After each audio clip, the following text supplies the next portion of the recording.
ওয়ালাইকুম আসসালাম মাহিম, আমি ভালো আছি। তুমি কেমন আছো? আহ,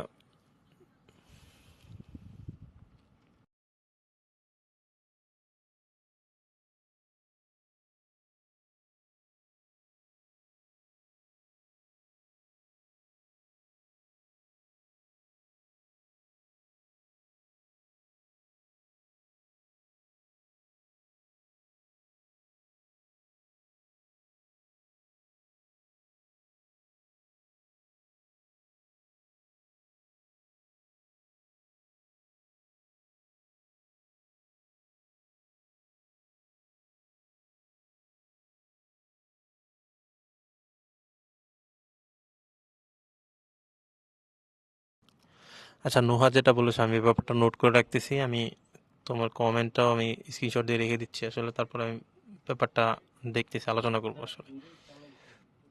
হ্যাঁ শিহাব ভাই, আমাদের স্ক্রিন এখনো দেওয়া হয়নি তো এই জন্য দেখতে পাচ্ছ না। হ্যাঁ প্রান্ত ভাই, আলহামদুলিল্লাহ ভালো আছি। তুমি কেমন আছো?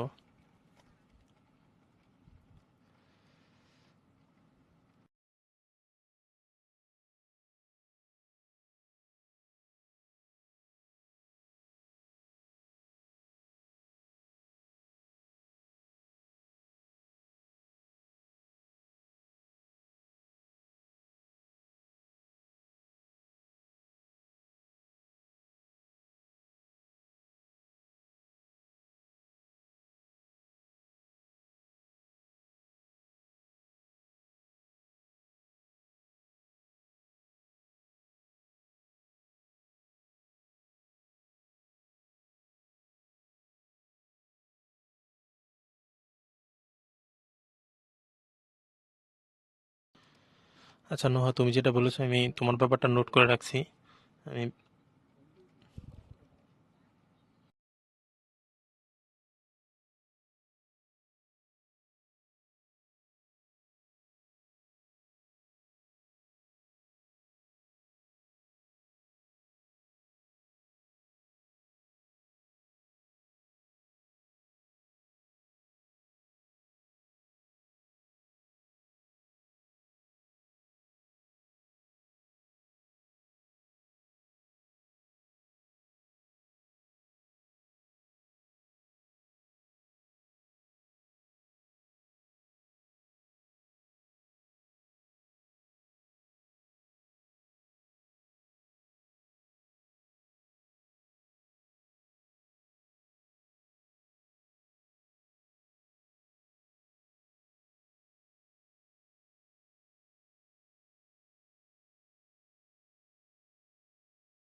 আচ্ছা অশিস, তুমি যেটা বলেছো ওইটাও আমি নোট করে রাখতেছি। আমি এটা নিয়ে আলোচনা করবো আসলে।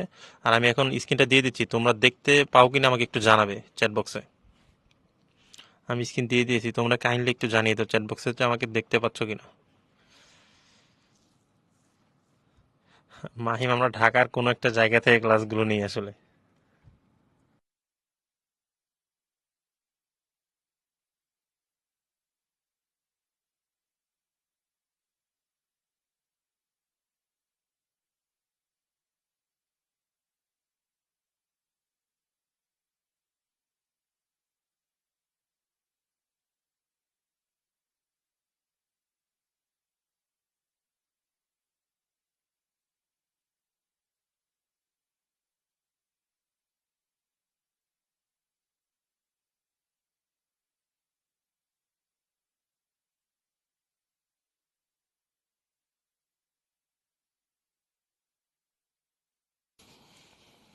ওকে।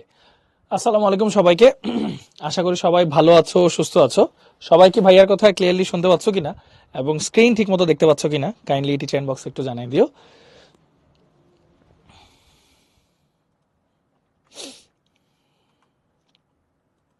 ওয়ালাইকুম আসসালাম ভাইয়া, ওয়ালাইকুম আসসালাম। আমি আলহামদুলিল্লাহ ভালো আছি ভাইয়া, থ্যাংক ইউ ফর আস্কিং। তোমাদের সবার কি অবস্থা, কেমন আছো তোমরা সবাই? আচ্ছা, ভেরি গুড। ওকে, আজকে হচ্ছে আমাদের এই চ্যাপ্টারের লাস্ট ক্লাস, এবং এই চ্যাপ্টারের যে লাস্টে অংশটুকু আমরা পড়বো সেগুলোতে দ্রাবক নিষ্কাশন আছে, আয়ন শনাক্তকরণ আছে, এবং এই টপিকগুলো অনেকে স্কিপ করে, পড়ে না ঠিক মতো, বাট এখান থেকে কিন্তু বেশ ভালো রকমের কোয়েশ্চেন চলে আসে এবং অ্যান্সার করাও খুব সহজ। হয়তো প্রথম দিকে তোমাদের মনে হবে যে এত এত সমীকরণ কেন, এত এত ইকুয়েশন কেন, বাট খাতা কলম এবং ক্যালকুলেটর তিনটেই রাখো, আজকে ম্যাথমেটিক্যাল পোর্শন আছে।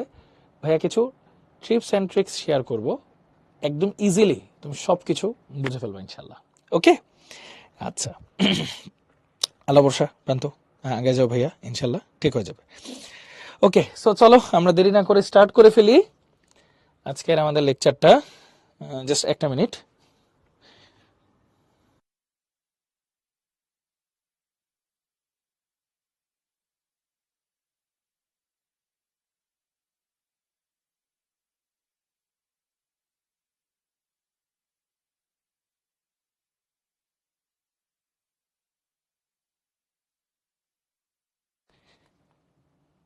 ওকে, সো ফার্স্ট অফ অল আমরা এই যে আয়ন শনাক্তকরণের কিছু বিষয়াদি দেখবো আর কি।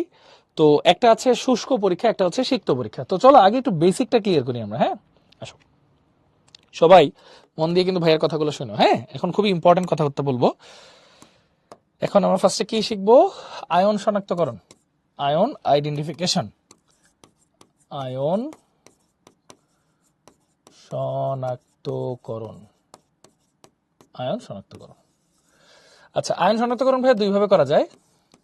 একটা হচ্ছে শুষ্ক পরীক্ষা বা ড্রাই টেস্ট, একটা হচ্ছে সিক্ত পরীক্ষা বা ওয়েট টেস্ট। ড্রাই টেস্ট বলতে আসলে ফ্লেম টেস্টও বোঝায়, মানে যে আগুন দিয়ে পরীক্ষা, বুনসেন বার্নার দিয়ে পরীক্ষা। আচ্ছা, এখন তোমাদেরকে আগে একটা বেসিক জিনিস শিখাই। ধরো তোমার কাছে একটা লবণ আছে, সোডিয়াম সালফেট। এটাকে ভাঙলে কি কি আয়ন পাবা তুমি? সোডিয়াম আয়ন পাবা, মানে একটা ক্যাটায়ন, আর সালফেট আয়ন পাবা, একটা অ্যানায়ন। এটা যেহেতু বেস তৈরি করে, এটাকে আসলে ক্ষারীয়মূলক বলে বা ক্ষারকীয়মূলকও বলে, আর এটা অ্যাসিড তৈরি করে, তাই এটাকে অম্লীয়মূলকও বলে। তো এরকম ক্যাটায়ন অ্যানায়ন আছে, এগুলো আমাদের শনাক্ত করতে হয়, এগুলো আমাদের বের করতে হয়, সেটাই হচ্ছে আয়ন শনাক্তকরণ। এখন প্রথমে ওয়েট টেস্টের কথা একটু বলি, জাস্ট হালকা করে। ওয়েট টেস্ট বা দ্রবণ দিয়ে যে টেস্টগুলো করা হয়, এটার মাধ্যমে সব ধরনের আয়ন শনাক্ত করা যায় অলমোস্ট, মানে পজিটিভ নেগেটিভ সব ধরনের আয়ন শনাক্ত করা যায় অলমোস্ট। হ্যাঁ, এটা অল, সবগুলো শনাক্ত করা যায়। কিন্তু তোমাদেরকে একটা প্রশ্ন করি, ড্রাই বা শুষ্ক পরীক্ষা বা এই যে ফ্লেম টেস্ট যেটাকে আমরা বলি, শিখা পরীক্ষা, শিখা পরীক্ষার মাধ্যমে কোন জাতীয় আয়ন শনাক্ত করা যায়, কেউ বলতে পারবা? শিখা পরীক্ষার মাধ্যমে কোন জাতীয় আয়ন শনাক্ত করা যায়, কেউ বলতে পারবা? ওয়ালাইকুম আসসালাম ভাইয়া। শিখা পরীক্ষার মাধ্যমে কোন জাতীয় আয়ন শনাক্ত করা যায়, কেউ কি বলতে পারবে? আচ্ছা, সাজিদ অ্যান্সার দিয়ে ফেলছি, ভেরি গুড। হাবিবুল্লাহ দিয়ে দিছি, গুড। বাকিরা বাকিরা বলে ফেলো, বাকিরা বলে ফেলো, দেখি অ্যান্সারটা কি হবে।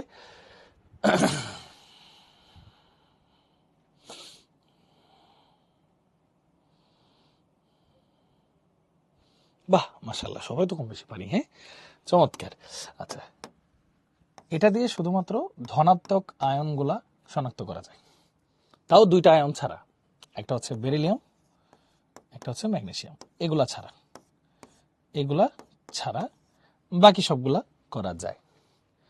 কারণগুলা কি কি সব বলবো। এছাড়াও শিখা পরীক্ষায় ঘন HCl ব্যবহার করা হয়, এটারও কারণগুলা বলবো। ওকে, সবাই মন দিয়ে শুনো। ভাইয়া, আয়নীকরণ শক্তি এই টার্মটা কি আমরা শুনছি? বলো তো, আয়নীকরণ শক্তি এই টার্মটার সাথে আমরা পরিচিত কিনা? আয়নীকরণ শক্তি, আচ্ছা, এই টার্মটার সাথে আমরা পরিচিত। আচ্ছা, আয়নীকরণ শক্তি কেমন হলে, মানে কম নাকি বেশি এটা বলবা, কেমন হলে অল্প হিট দিলেই ইলেকট্রন লাফালাফি করে? আয়নীকরণ শক্তি কেমন হলে বলো, আয়নীকরণ শক্তি কেমন হলে অল্প হিট দিলেই ইলেকট্রন লাফালাফি করবে, বা পরিমিত হিট দিলে ইলেকট্রন লাফালাফি করবে? আচ্ছা, আয়নীকরণ শক্তি হচ্ছে বেসিক্যালি যতটুকু শক্তি দিলে একটা ইলেকট্রন লাফ দিয়ে বাইরে চলে যায়, মানে একটা তোমার কি আছে, গ্যাসীয় মৌল আছে, সেটা ধনাত্মক আধানে পরিণত হবে আর কি। হ্যাঁ, আচ্ছা, এটা হচ্ছে আয়নীকরণ শক্তি, মানে কতটুকু শক্তি লাগে, বাইরে থেকে শক্তি দেওয়া লাগে। শক্তি যদি কম দেওয়া লাগে তাহলে খুব দ্রুত সে হবে মানে ইলেকট্রন ত্যাগ করবে, যার আয়নীকরণ শক্তি কম আর কি। চিন্তা করো, যার আয়নীকরণ শক্তি কম তাকে অল্প শক্তি দিলে কিন্তু সে আয়নে পরিণত হয়ে যাবে, আর যার আয়নীকরণ শক্তি বেশি তাকে বেশি হিট দেওয়া লাগবে আয়নে পরিণত করতে। সো সেটা কষ্টসাধ্য। তাই ইলেকট্রনের লাফালাফি করা মানে হচ্ছে ইলেকট্রনের মানে জাম্প জাম্প কখন সে করবে, সহজে কখন সে জাম্প করবে বা অল্প শক্তি পেলে কখন সে জাম্প করবে, যখন তার আয়নীকরণ শক্তি কম হবে।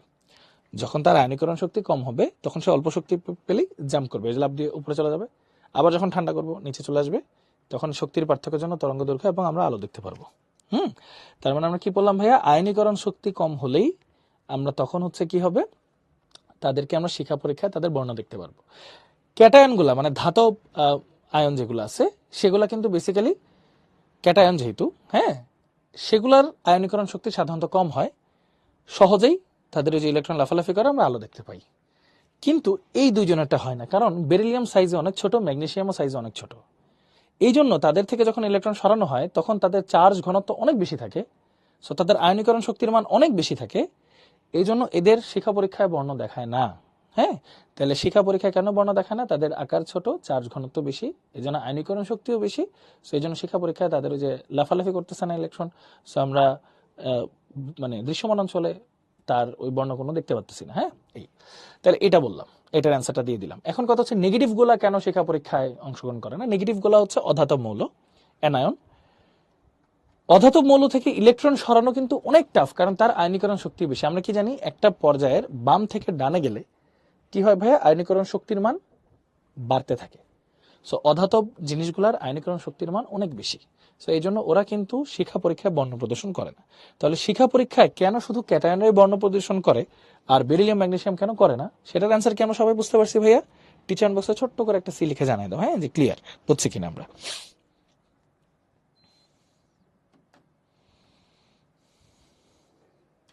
ক্লিয়ার? আচ্ছা, ভেরি গুড, মাশাল্লাহ। সো আমরা এরকম আস্তে আস্তে ঠান্ডা মাথায় সবকিছু দেখবো। হ্যাঁ, খুবই খুবই ইন্টারেস্টিং জিনিস কিন্তু এগুলো। হ্যাঁ, আচ্ছা, তো গেল। এরপর কথা হচ্ছে, এটা তোমাদের কাছে ভাইয়ের প্রশ্ন, শিখা পরীক্ষায় ঘন এইচসিএল কেন ব্যবহার করা হয় বলো দেখি? শিখা পরীক্ষায় ঘন এইচসিএল কেন ব্যবহার করা হয় বলো দেখি? শিখা পরীক্ষায় ঘন এইচসিএল কেন ব্যবহার করা হয়?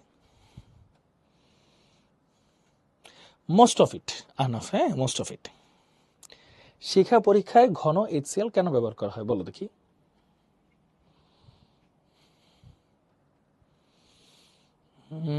পরিষ্কার করতে সম্পৃক্ত, না না না না। আচ্ছা, শিখা পরীক্ষায় তুমি যদি এইচসিএল দাও, ঘন এইচসিএল দাও, তখন একটা ক্লোরাইডের লবণ তৈরি হয়। ক্লোরাইড লবণ হচ্ছে উদ্দায়ী। উদ্দায়ী মানে কি? এরা সরাসরি সলিড থেকে গ্যাসে পরিণত হয়ে যায়, হিট দিলে সলিড থেকে গ্যাসে পরিণত হয়ে যায়। সহজেই আমরা আলো দেখতে পাবো, তখন আমরা সহজেই আলো দেখতে পাবো। সো বেসিক্যালি ঘন এইচসিএল শিখা পরীক্ষায় ব্যবহার করা হয় যেন আমরা ক্লোরাইড লবণ পাই, যা উদ্দায়ী। উদ্দায়ী জিনিস কি হয়, অল্প হিটেই গ্যাস মানে সলিড থেকে গ্যাসে কনভার্ট হয়ে যায়। সো আমরা আলো মানে দৃশ্যমান অঞ্চলে আলো দেখতে পারবো। সো আমরা বর্ণটা দেখতে পারবো, সহজে দেখতে পারবো, সহজে চিহ্নিত করতে পারবো। এটাই হচ্ছে ঘটনাটা। ওকে, এটাই হচ্ছে ঘটনাটা, শেষ, সিম্পল হিসাব। তাহলে আমরা আসলে কি কি বললাম, আবার একটা ফুল সামারি দিই, ছোট্ট করে একটা সামারি দিই। হ্যাঁ, এখানে কিন্তু অনেক কোশ্চেনের অ্যান্সার আছে। প্রথমে ভাইয়া তোমাদেরকে জিজ্ঞেস করলাম যে আয়নীকরণ শক্তির টার্মটা আমরা পরিচিত কিনা। আয়নীকরণ শক্তিটা কি ভাইয়া? আয়নীকরণ শক্তি হচ্ছে যে কোনো একটা গ্যাসীয় একমল মৌল আছে, এখান থেকে একমল ইলেকট্রন সরায়ে ওকে যদি ক্যাটায়নে পরিণত করতে চাও, তখন যে পরিমাণ হিট দেওয়া লাগে সেটাই হচ্ছে আয়নীকরণ শক্তি, বা যে পরিমাণ শক্তি দেওয়া লাগে সেটাই হচ্ছে আয়নীকরণ শক্তি। যার আয়নীকরণ শক্তির মান কম তাকে অল্প শক্তি দিলেই কিন্তু সে আয়নে পরিণত হয়ে যাবে। যার আয়নীকরণ শক্তির মান বেশি তাকে কিন্তু বেশি হিট দেওয়া লাগবে মানে আয়নে পরিণত করতে। এটাই তো আমরা বুঝি। তাহলে শিখা পরীক্ষায় কারা বর্ণ প্রদর্শন করবে? যাদের আয়নীকরণ শক্তি কম নাকি বেশি? একটু ঝটপট বলো তো ভাইয়া। শিখা পরীক্ষায় কারা বর্ণ প্রদর্শন করবে? একটু ঝটপট বলো দেখি। আর এইচসিএল কেন ব্যবহার করা হয় এটা একটু বলো দেখি।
ওকে, এক্সট্রিমলি সরি, একটা ছোট্ট টেকনিক্যাল জিনিসটা একটু ক্লিয়ার হয়ে দেখলাম, যে একটু ঘোলাঘোলা দেখতেছিলাম, এখন ক্লিয়ার হয়ে গেছে। হ্যাঁ, থ্যাংক ইউ।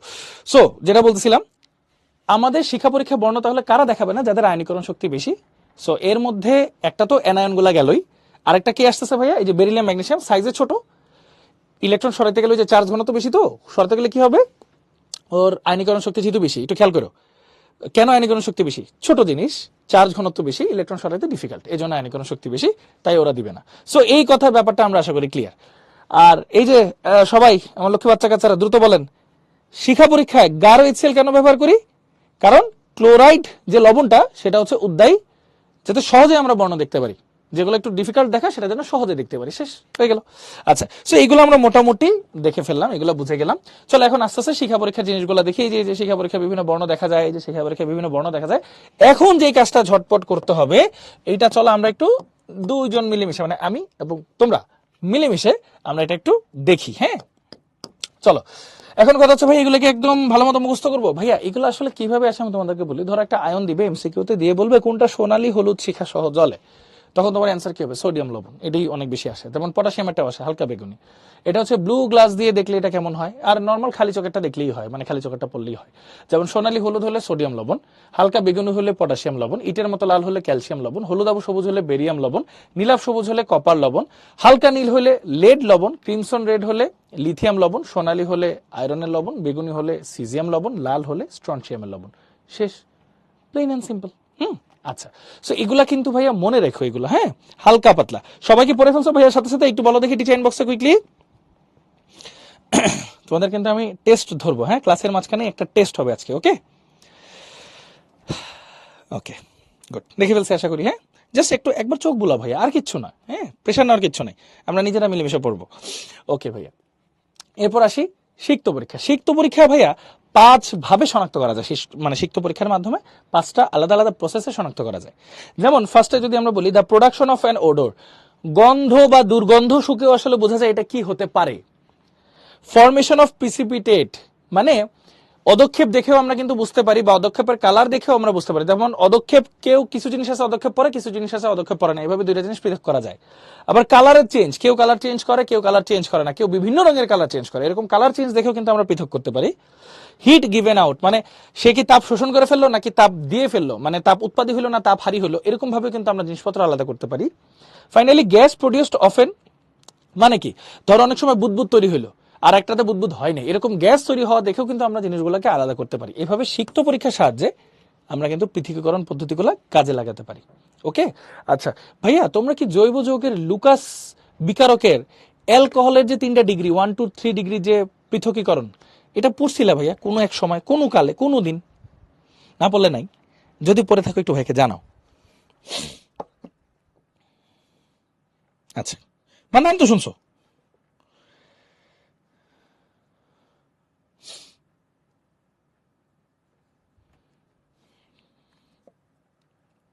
আচ্ছা, ব্যাপারটা কি জানো? ব্যাপারটা হচ্ছে অনেকটা এরকম যে ওই যে 1 ডিগ্রি অ্যালকোহল লুকাস বিকারের সাথে বিক্রিয়া করলে কোনো পদক্ষেপ দেয় না রুম টেম্পারেচারে, 2 ডিগ্রিটা হচ্ছে 5 থেকে 10 মিনিট পর পদক্ষেপ দেয়, 3 ডিগ্রিটার সাথে সাথে পদক্ষেপ দেয়, এরকম হচ্ছে ঘটনাটা, nothing more than that. So এই যে পদক্ষেপের হিসাব কিতাব দিয়েও কিন্তু আলাদা করা যায়, জাস্ট এটা এক্সাম্পলের জন্য বুঝাইছি। হ্যাঁ, আচ্ছা নোহা, হ্যাঁ ওই যে একাডেমিকে, আচ্ছা জাস্ট আমি পার্থক্য বোঝানোর জন্য বললাম। হ্যাঁ, আচ্ছা, সো চলো আমরা একটু সামনের দিকে যাই। সমস্যা নেই, 5 ক্লাস মিস করলে অসুবিধা নেই ভাই, এটা দেখতে থাকো নয়ন। আচ্ছা, এখন তোমাদের কষ্টের কাজ শুরু। তোমরা এখন খালি চোখ বলো ভাইয়ের সাথে সাথে চোখ বলো। দেখো কপার 2+ আছে, আছে। কপার 2+ যদি তুমি আস্তে আস্তে অ্যামোনিয়াম হাইড্রোক্সাইড যোগ করো, তখন সে হালকা নীল কালারের পদক্ষেপ দেয়। যদি তুমি অনেক অতিরিক্ত অ্যামোনিয়াম হাইড্রোক্সাইড যোগ করো, তখন সে গাঢ় নীল কালার বা প্রুশিয়ান ব্লু টেট্রামিন কপার সালফেটের পদক্ষেপ দেয়। শেষ, এটা কিন্তু ভর্তি পরীক্ষায় আসে প্রশ্ন। এছাড়া কপারের মূল দ্রবণের সাথে যদি তুমি পটাশিয়াম ফেরোসায়ানেট দাও, তখন লালচে বাদামি বর্ণের পদক্ষেপ পড়বে, লালচে বাদামি বর্ণের পদক্ষেপ পড়বে। গেল, জাস্ট দেখে রাখো, আমি কিন্তু বলিনি কিচ্ছু, জাস্ট দেখে রাখো, আর কিচ্ছু না। এরপর আসো অ্যালুমিনিয়াম 3+। অ্যালুমিনিয়াম 3+ কি? অ্যালুমিনিয়াম 3+-এর সাথে অ্যামোনিয়াম হাইড্রোক্সাইড দিলে জেলির মতো সাদা পদক্ষেপ পড়বে, যেটা সোডিয়াম হাইড্রোক্সাইড দিলে দ্রবীভূত হয়ে যায়। এবং এর মধ্যে আবার অ্যামোনিয়াম ক্লোরাইড, মানে জলীয় অ্যামোনিয়াম ক্লোরাইড, মানে অ্যামোনিয়াম ক্লোরাইড আর পানি যদি দাও, তখন অ্যালুমিনিয়াম হাইড্রোক্সাইড আবার জেলির মতো সাদা পদক্ষেপ পড়বে। তাহলে অ্যালুমিনিয়ামেরটা দেখো, আস্তে আস্তে সিরিয়ালগুলো দেখো, কিছু কমন জিনিস পাবা। আচ্ছা, তাহলে অ্যালুমিনিয়াম দেখলাম। এরপর আয়রন 2+, দেখো তুমি যদি অ্যামোনিয়াম হাইড্রোক্সাইড যোগ করো তখন সবুজ বর্ণের পদক্ষেপ দিবে, পটাশিয়াম ফেরোসায়ানেট যোগ করলে হালকা নীল বর্ণের পদক্ষেপ দিবে, তারপর পটাশিয়াম ফেরিসায়ানেট যোগ করলে হচ্ছে গাঢ় নীল বর্ণের পদক্ষেপ দিবে, আর অ্যামোনিয়াম থায়োসায়ানেট দিলে হচ্ছে কোনো বর্ণ পরিবর্তন হয় না। এখন কথা হচ্ছে ভাই বিক্রিয়াগুলো কেমনে শিখবো ভাই, একটু বুঝাবেন? আসো বুঝাই। এই দেখো K4FeCN6 আছে আছে, এখানে আয়রনের চার্জ কত? +2। পটাশিয়াম কয়টা আছে? 4টা আছে। তাহলে একটা আয়রনকে প্রতিস্থাপন করতে কয়টা পটাশিয়ামকে সরতে হবে? 2টা। তাহলে 2টা পটাশিয়াম সরে যাবে, 2টা পটাশিয়াম থাকবে। দেখো K2Fe, বাকিটা থাকলো, শেষ। এরকম সিম্পল। এখানে দেখো 3টা পটাশিয়াম আছে, তাহলে আয়রনের জারণ মান হচ্ছে +2, পটাশিয়াম 3টা আছে +3, তাহলে 2টা পটাশিয়ামকে সরতে হবে। দেখো একটা পটাশিয়াম আছে, 2টা সরে গেছে। এই একদম সহজ, একদম সহজ, আর কিচ্ছু না। আচ্ছা, এবার আসি Fe3+। Fe3+ কি?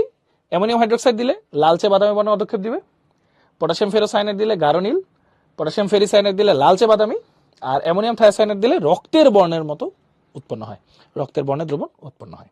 জান এগুলো জাস্ট রিডিং বলতেছি এখন, হ্যাঁ বাস প্রসেসটা তো দেখাইলাম, একটু রিডিং তো পড়বাই। আচ্ছা, এবার আসি জিঙ্ক 2+। জিঙ্ক 2+-এ সোডিয়াম হাইড্রোক্সাইড বা অ্যামোনিয়াম হাইড্রোক্সাইড দিলে সাদা পদক্ষেপ পড়বে, যেটা সোডিয়াম হাইড্রোক্সাইড দিলে দ্রবীভূত হয়ে যায়। হাইড্রোজেন সালফাইড দিলে জিঙ্ক সালফাইডের সাদা পদক্ষেপ পড়ে। হ্যাঁ, এক এক এক প্রসেস। পটাশিয়াম ফেরোসায়ানেট দিলে সাদা পদক্ষেপ পড়ে। সুন্দর, একদম সিম্পল কিছু প্রসেস। আচ্ছা, আরো কিছু দেখবো, হয়ে গেল। হ্যাঁ, ক্যালসিয়াম 2+। ক্যালসিয়াম 2+-এ যদি অ্যামোনিয়াম হাইড্রোক্সাইড দাও সাদা পদক্ষেপ পড়বে। ক্যালসিয়ামের জন্য বেসিক্যালি যেটা ইউজ করা হয় সেটা হচ্ছে অ্যামোনিয়াম অক্সালেট। এই যে অ্যামোনিয়াম অক্সালেট, অক্সালিক অ্যাসিডের কথা মনে আছে? হুক্কু, COH, দুইটা এইচ এর বদলে অ্যামোনিয়াম যদি দাও অ্যামোনিয়াম অক্সালেট বলে। ক্যালসিয়াম অ্যামোনিয়াম অক্সালেটের সাথে বিক্রিয়া করে ক্যালসিয়াম অক্সালেটের সাদা পদক্ষেপ ফেলবে। এটা আসলে দেখতে এরকম না, কেমন আমি দেখতে দেখাবো। আর সোডিয়াম, এটা খুবই ইম্পর্টেন্ট। পৃথিবীতে সোডিয়ামের যত লবণ আছে সবই দ্রবীভূত হয় এরকম লবণ, দ্রবণীয় লবণ। একমাত্র একটা লবণই আছে যেটা অদ্রবণীয়। দেখো, সোডিয়ামকে যখন পটাশিয়াম পাইরো অ্যান্টিমোনারের সাথে বিক্রিয়া করানো হয় তখন সে সোডিয়াম পাইরো অ্যান্টিমোনার তৈরি করে, যেটা সোডিয়ামের একমাত্র অদ্রবণীয় লবণ। সোডিয়ামের একমাত্র অদ্রবণীয় লবণ। পরীক্ষা কেমনে আসে আমি দেখাবো, আসিস। হ্যাঁ, একটু দাঁড়াও ভাইয়া, দেখাবো, একটু ধৈর্য ধরো। আচ্ছা, সো এরপর দেখো অ্যামোনিয়াম মানেই নেসলার দ্রবণ, নেসলার দ্রবণ মানেই অ্যামোনিয়াম। পটাশিয়াম টেট্রা আয়োডো মার্কিউরেটকে নেসলার দ্রবণ বলা হয়। এটার সাথে বিক্রিয়া করলে বাদামি পদক্ষেপ পড়ে, বাদামি পদক্ষেপ পড়ে গেল। আচ্ছা, এরপর চলো আরেকটু সামনে দিকে যাই। আচ্ছা, এখন এখান থেকে প্রশ্ন আসে, মার্কিউরিক তো না, নেসলার বিকারক কিভাবে প্রস্তুত করে? নেসলার বিকারকের কাজ কি? নেসলার বিকারক কিভাবে প্রস্তুত করে? নেসলার বিকারকের কাজ কি? ধরে যে এইভাবে প্রশ্ন আসতে পারে, নেসলার বিকারক কি বা নেসলার বিকারক কাকে বলে? পটাশিয়াম টেট্রাআয়োডো মার্কিউরেট, এটাকে বলা হয় নেসলার বিকারক। সেটা কি? মার্কিউরিক ক্লোরাইডের সাথে পটাশিয়াম আয়োডাইড বিক্রিয়া করলে মার্কিউরিক আয়োডাইড পাওয়া যায়। এই মার্কিউরিক আয়োডাইডের সাথে আবার পটাশিয়াম আয়োডাইড দিলে পটাশিয়াম টেট্রাআয়োডো মার্কিউরেট পাওয়া যায়। এটাকেই বলা হয় নেসলার বিকারক।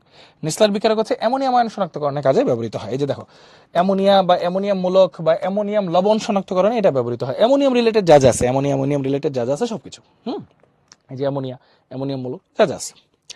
ওকে, সেটা কিন্তু খুবই ইম্পর্টেন্ট, খুবই ইম্পর্টেন্ট। এরপর যদি আসি, আচ্ছা অ্যানায়নে চলে আসি, বাস ডান। এবার তাহলে শুধু ক্যাটায়ন নিয়ে পড়াশোনা করবো। আসো, তোমাদের কাছে ভাইয়ার একটা ঢালাও প্রশ্ন। এই যে যতগুলো ক্যাটায়ন দেখলাম, সিক্ত পরীক্ষাগুলো দেখলাম, একটা বিকারক বলো যেই বিকারক ব্যবহার করে মোটামুটি সবগুলোকে শনাক্ত করা যায়। বলো, একটা বিকারকের কথা বলো যদি সবগুলো মোটামুটি শনাক্তকরণ করা যায়।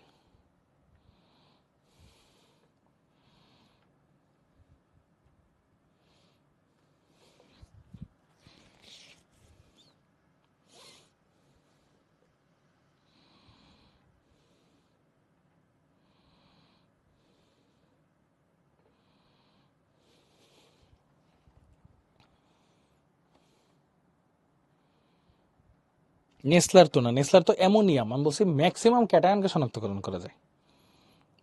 ভাবো। আচ্ছা, চলো ট্রিকটা শিখি আমরা সমস্ত ক্যাটায়নগুলোর জন্য, নাকি?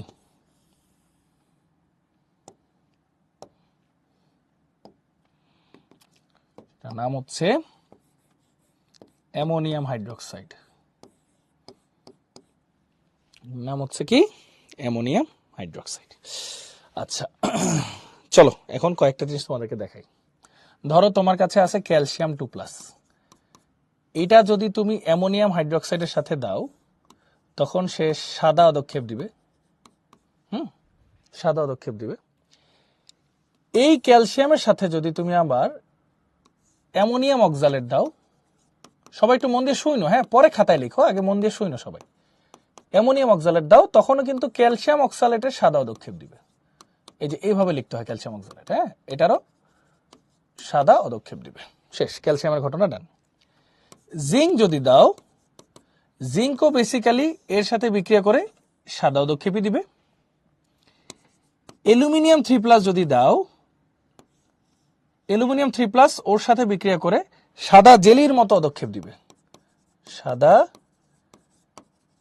জেলির ন্যায় পদক্ষেপ দিবে। জেলি মানে অ্যালুমিনিয়াম, সাদা জেলির ন্যায় পদক্ষেপ দিবে। আচ্ছা, ডান। আচ্ছা, এরপর আর কি কি আছে? ধরো তোমার কাছে আছে হচ্ছে কপার। কপারের দুইটা ভার্সন দেখাবো তোমাদেরকে। কপার 2+। কপার 2+ এর ক্ষেত্রে ঘটনা হচ্ছে, কপার 2+ যদি তুমি অ্যামোনিয়াম হাইড্রোক্সাইডের মধ্যে অল্প অল্প করে দাও, আস্তে আস্তে অল্প অল্প করে দাও, তখন হচ্ছে হালকা নীল কালারের পদক্ষেপ দিবে। যদি তুমি বেশি বেশি দাও, ঘন দাও, বেশি দাও, তখন হচ্ছে গাঢ় নীল কালারের পদক্ষেপ দিবে। মানে ঘন বা বেশি, বেশি বেশি দিলে, অ্যামোনিয়াম হাইড্রোক্সাইড দিলে গাঢ় নীল কালারের পদক্ষেপ পড়বে। ডান। আচ্ছা, কপারেরটা ডান। এবার আসি Fe2+।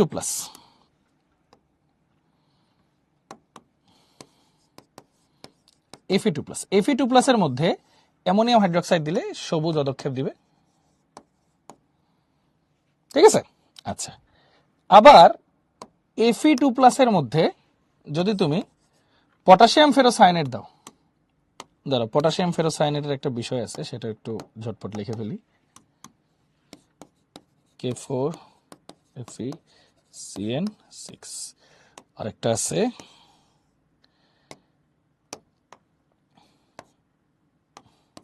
K3Fe(CN6). আচ্ছা, তো ভাইয়া যেটা বলতেছিলাম, আয়রনকে আবার যদি পটাশিয়াম ফেরোসায়ানেট দাও, তখন সে হালকা নীল পদক্ষেপ দিবে। আর যদি লেটস সে তোমার কাছে আছে হচ্ছে আয়রন 3+, আয়রন 3+ এর মধ্যে অ্যামোনিয়াম হাইড্রোক্সাইড যদি দাও, ওই যে সবুজ দিলে পরেরটা দিবে হচ্ছে লালচে বাদামি, লালচে বাদামি। ডান। আচ্ছা, আয়রন 3+ কিন্তু আবার পটাশিয়াম ফেরোসায়ানেটে দিলে দিবে হচ্ছে গাঢ় নীল, তখন দিবে আবার গাঢ় নীল। সিরিয়াল ওয়াইজ দেখো, 2 দেয় হালকা, 3 দেয় গাঢ়, 2 দেয় হালকা সবুজ, মানে সবুজটা একটু হালকা, 3 দেয় হচ্ছে লালচে বাদামি একটু গাঢ়, শেষ, এরকম হালকা গাঢ়। আচ্ছা, এরপর আবার একটু চিন্তা করো, Fe3+ যখন আবার এই যে K3FeCN6 এর সাথে যায়, তখন হচ্ছে লালচে বাদামি দেয়। সরি, লালচে বাদামি না, একটু ভুল বললাম, গাঢ় নীল হবে। হ্যাঁ, ধরো এই যে Fe2+ যখন আবার K3FeCN6 এর সাথে যায়, তখন সে দেয় আবার গাঢ় নীল। কিন্তু Fe3+ আবার যখন যায়, Fe3+ গেলে যায় হচ্ছে লালচে বাদামি, লালচে বাদামি। আচ্ছা, আরো কি কি বাকি আছে? এগুলো এগুলো গেল, আর কি আছে বলো? ক্যালসিয়াম গেল, আয়রন গেল, কপার গেল, অ্যালুমিনিয়াম গেল, দেখি তো আর কি কি আছে। অ্যামোনিয়াম আছে, সোডিয়াম টোডিয়াম আছে, জিঙ্ক তো করছি। আচ্ছা, এগুলো মোটামুটি আমাদের ডান, তাই না? এগুলো মোটামুটি ডান। আচ্ছা, এখন আদার্স আর কি কি আছে সেটা একটু বলি। আদার্স এটা যদি বলি, সোডিয়ামের সাথে তুমি দিবা হচ্ছে পটাশিয়াম পাইরো অ্যান্টিমোনেট K2H2SB2O7, যেটা পাবা Na2H2SB2O7, যেটা একমাত্র অদ্রবণীয় লবণ, সোডিয়ামের একমাত্র অদ্রবণীয় লবণ। পাশাপাশি আছে তোমার কাছে অ্যামোনিয়াম। অ্যামোনিয়ামকে তুমি নেসলার রিয়েজেন্ট দিবা, নেসলার বিকারক K2HgI4, পটাশিয়াম টেট্রাহাইড্রো মার্কিউরেট, এটা হচ্ছে বাদামি পদক্ষেপ দিবে। ডান। এই ম্যাপের মধ্যে সমস্ত তথ্য আছে। আচ্ছা, এই ম্যাপের মধ্যে কিন্তু তোমাদের মোটামুটি সমস্ত তথ্য আছে। সবাই ঝটপট একটা খাতা একটু লিখে ফেলো দ্রুত, তারপর একবার ভাই আরেকবার বলবো, ঠিক আছে? নাও লিখে ফেলো।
ওকে, মাহিম এটা হচ্ছে antimony Sb2 K2H2 Sb2O7 Na2H2 Sb2O7, হ্যাঁ Sb অ্যান্টিমনি, হ্যাঁ পটাশিয়াম পাইরো অ্যান্টিমোনেট।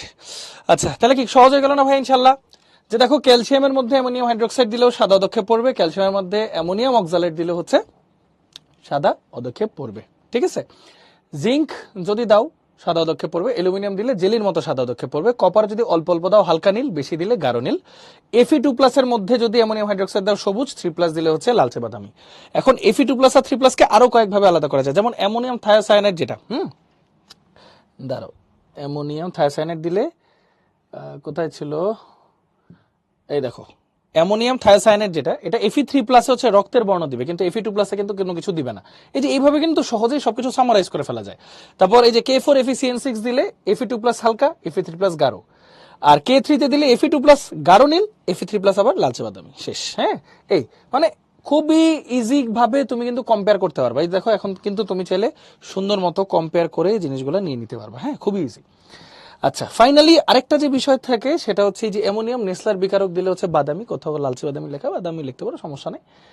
সোডিয়াম আবার সোডিয়ামের একমাত্র অদ্রবণীয় লবণ পটাশিয়াম মানে সোডিয়াম পাইরো অ্যান্টিমোনেট এটা তৈরি করে, শেষ হয়ে গেল। ওকে, এবার বলো সবাই কি আমরা ক্লিয়ার ইনশাল্লাহ যে পজিটিভ আয়নগুলা যেগুলো আছে সেগুলো আমরা সহজে আশা করি এই একটা চার্টের মাধ্যমে কিন্তু ক্লিয়ার হয়ে যাওয়ার কথা, বুঝছি না ভাইয়া সবাই? বলো দেখি একটু কষ্ট করে। থ্যাংক ইউ নয়ন ভাইয়া, থ্যাংক ইউ।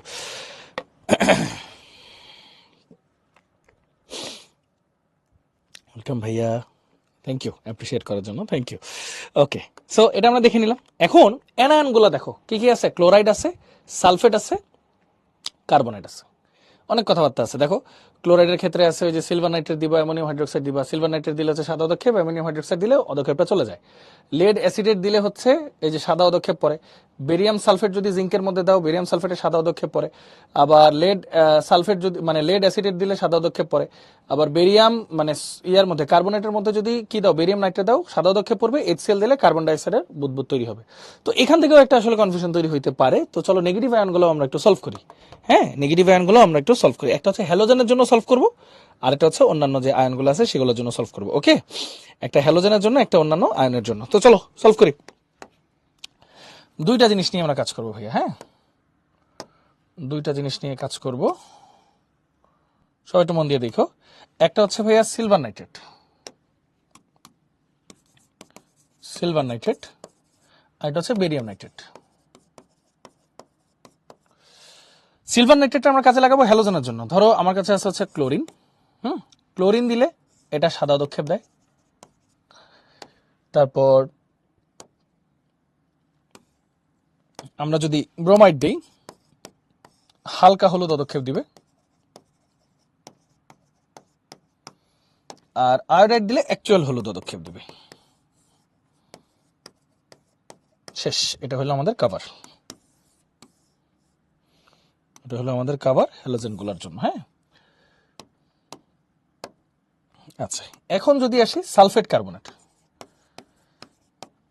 সালফেট দিলেও সাদা, বেরিয়াম নাইট্রেট দিলে, কার্বনেট দিলেও কিন্তু সাদা, কিন্তু পার্থক্য থাকলো কই? আচ্ছা, এরপর যদি এটার সাথে তুমি HCl দাও, এখানে কোনো চেঞ্জ তুমি দেখতে পারবা না, অদক্ষেপই থাকবে।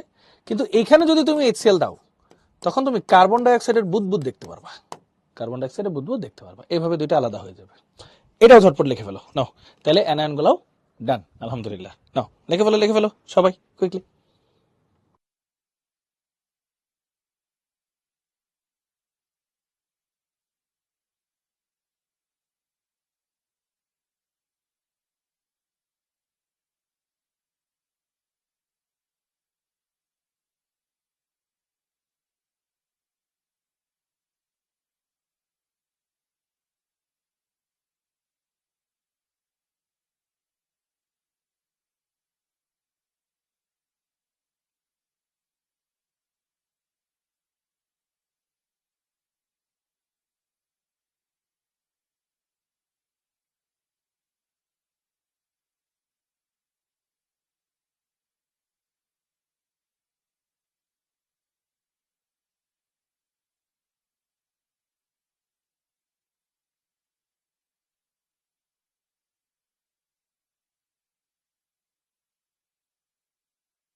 ওকে, সবার ডান না? ক্রস মানে হচ্ছে ওর অদক্ষেপ থেকে যাবে, ক্রস মানে হচ্ছে তার অদক্ষেপ থেকে যাবে, হ্যাঁ, অদক্ষেপ দূর হচ্ছে না। আর এখানে হচ্ছে মোটামুটি কার্বন ডাইঅক্সাইড বুদবুদ পাবা তুমি, হ্যাঁ। আচ্ছা, সো এটা মোটামুটি আমরা দেখে নিলাম ভাইয়া। হুম। হ্যাঁ, পরীক্ষায় তো তোমরা অবশ্যই পুরো বিক্রিয়াটা লিখবা, আমি এখানে শর্টে তোমাদের বোঝাই দিচ্ছি যে এখানে আসলে তোমরা কিভাবে কি করবা। হ্যাঁ, যেমন ক্লোরাইড দিলে সাদা, ব্রোমাইড দিলে হালকা হলুদ, আয়োডাইড দিলে পুরো হলুদ, সালফেট দিলে সাদা, মানে বেরিয়াম নাইট্রেট দিলে, কার্বনেট দিলেও যদি দাও বেরিয়াম নাইট্রেট দাও সাদাই অদক্ষেপ পড়বে, কিন্তু HCl দিলে কি হবে, এরপর আর কোনো মানে অদক্ষেপ থেকে যাবে। আর এখানে HCl দিলে হচ্ছে কার্বন ডাইঅক্সাইডের বুদবুদ তুমি দেখতে পারবা, শেষ, সিম্পল। হ্যাঁ, আচ্ছা, এখন বলো এই কোশ্চেনের অ্যান্সার কি আমরা সবাই পারবো? দেখো এটা কতবার আসছে, এটা তো আগে শর্ট সিলেবাসে ছিল, এই জন্য দেখো মানে শর্ট সিলেবাসের বাইরে ছিল আর কি, ফুল সিলেবাসে ছিল, এই জন্য এই কয়েক বছরের কোশ্চেন নাই। বাট আগে দেখো প্রচুর পরিমাণে আসতো। পারবা না আমরা ইনশাল্লাহ ভাইয়া? বলো।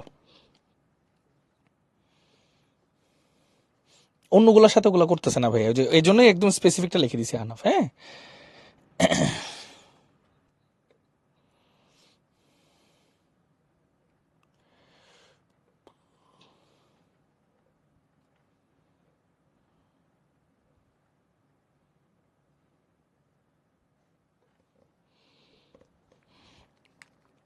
দারুন।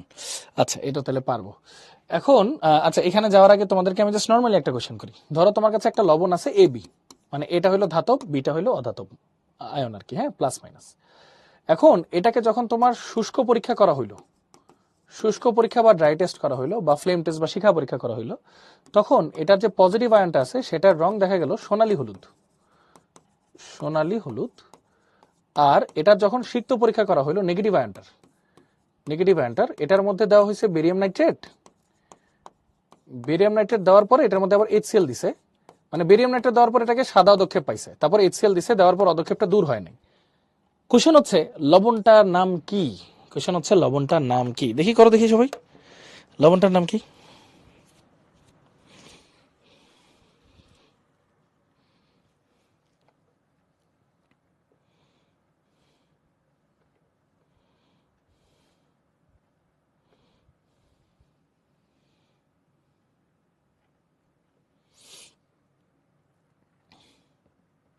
মাশাল্লাহ, গুড।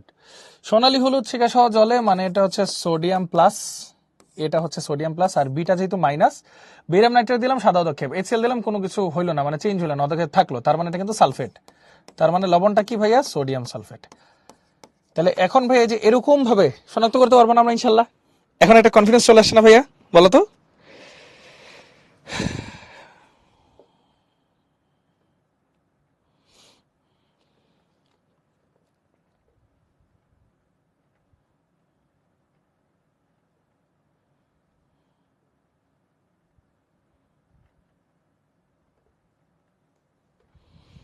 ওকে, শেষ, এখন ইজি হয়ে গেল, হয়ে গেল, শেষ। এখন চলো কোয়েশ্চেন অ্যান্সার করি। বলো এটার অ্যান্সার কি হবে সবাই ঝটপট, এটার অ্যান্সার কি আসবে? এটার উত্তর আমাদের সবার কি আসবে, সবাই একটু ঝটপট বলে ফেলি।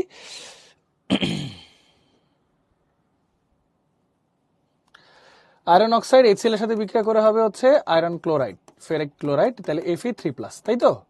তাহলে নেসলার বিকারক তো অ্যামোনিয়ামের জন্য, সো বাকি দুইটা হবে অবশ্যই। সো অ্যান্সার হচ্ছে B 2 and 3, অ্যান্সার হচ্ছে B 2 and 3। মাশাল্লাহ, এখন আশা করি সবাই আমরা ক্লিয়ার, দেখছো কি সুন্দর।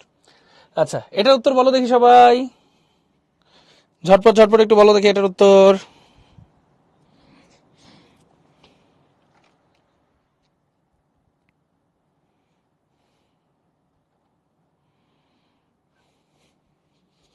অবশ্যই বেরিয়াম নাইট্রেট মানেই হচ্ছে সালফেট আর কার্বনেট, গুড। এটার অ্যান্সার কি হবে?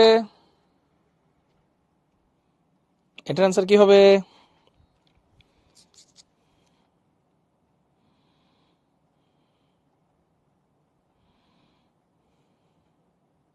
সি হবে, বেরিয়াম নাইট্রেট, গুড। আচ্ছা, কুইজ আছে, কুইজটা আপাতত লঞ্চ করবো না, কারণ কুইজ নিয়ে মারামারি করো, কুইজ লঞ্চ করবো না। বলো সোডিয়াম আয়ন শনাক্তকরণে কোনটি ব্যবহৃত হয়? বলো এটার অ্যান্সার কি হবে?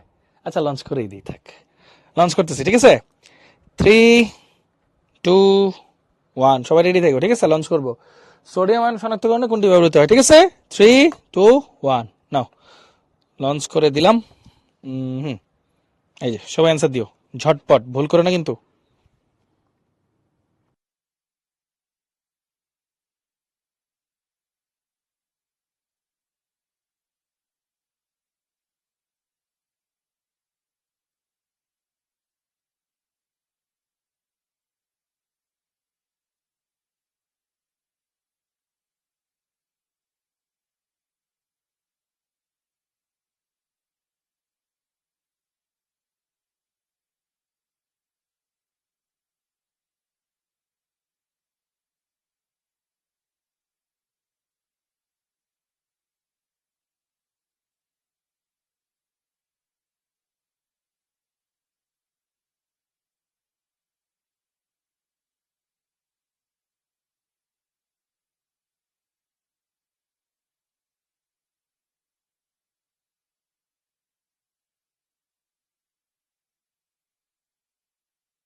ওকে, পোলটা তাহলে ক্লোজ করে দিচ্ছি। 3, 2, 1, যাক সবাই মাশাআল্লাহ ঠিকঠাক অ্যান্সার দিছো। সো এই যে পটাশিয়াম পাইরো অ্যান্টিমনি, ঠিক আছে, ভুল করা যাবে না, K2H2SB2O7 সোডিয়াম আয়ন শনাক্তকরণে এটা ব্যবহার করা হয়, অ্যান্সার হবে বি। তো একটু দেখে ফেলি কি অবস্থা।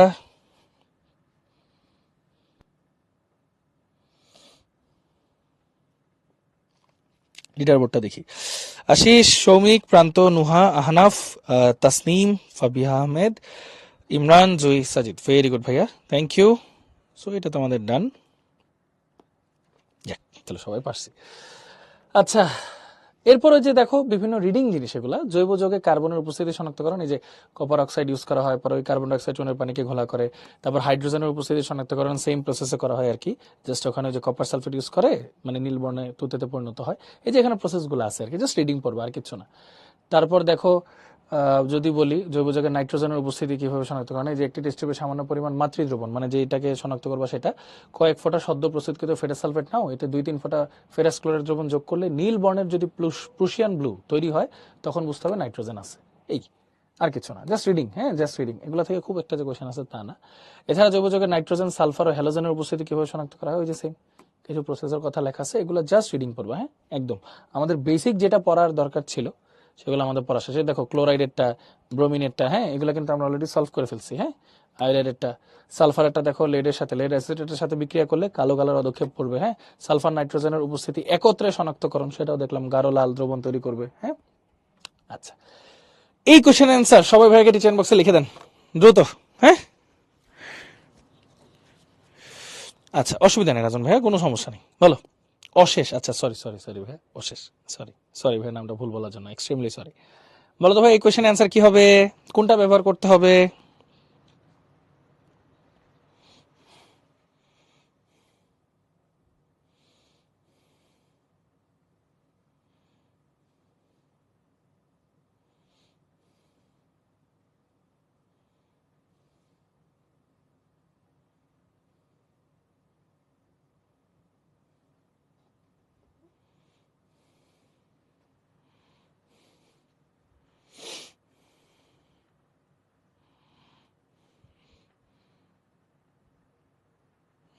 এই ভুলে গেলাম আমরা। বলছে উদ্দীপকের এ পাত্রে দ্রবণ অ্যানায়নটা, শুধু অ্যানায়ন, শুধু অ্যানায়ন, সোডিয়াম নিয়ে মাথা কামানোর দরকার নেই, শুধু ক্লোরাইড। ক্লোরাইডের জন্য কোনটা ইউজ করতে হবে ভাই? সিলভার নাইট্রেট নাকি? সাদা অদক্ষেপ পড়বে, আবার অদক্ষেপ কিন্তু দূরও করা যায়। ওই রিয়াকশন গুলো লিখবো আর কি, যে সিলভার নাইট্রেটের হিসাব কথা। শেষ হয়ে গেল। আর সোডিয়ামটা তো লিখেও ফেলছো সবাই অনেকে, পটাশিয়াম পাইরো অ্যান্টিমনি, ভেরি গুড। আচ্ছা এই তো হয়ে গেল। তাহলে বলো ভাই আয়ন শনাক্তকরণ আগে যেমনই পারতাম এখন আলহামদুলিল্লাহ আরেকটু ভালো পারি না? সবাই ক্লিয়ার তো?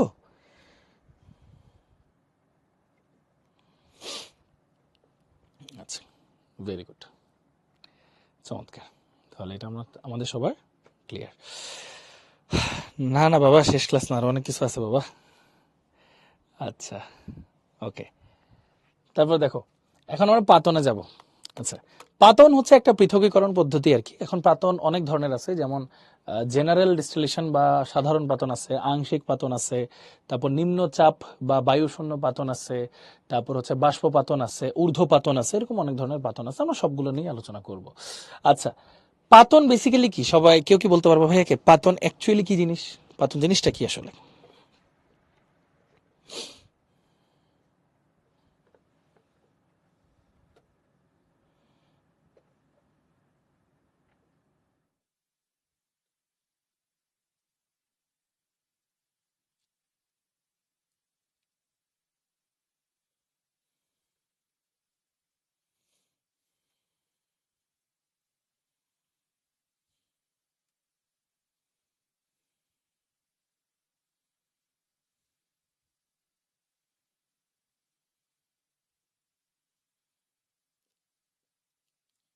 আচ্ছা, সহজ একটা উদাহরণ দিই।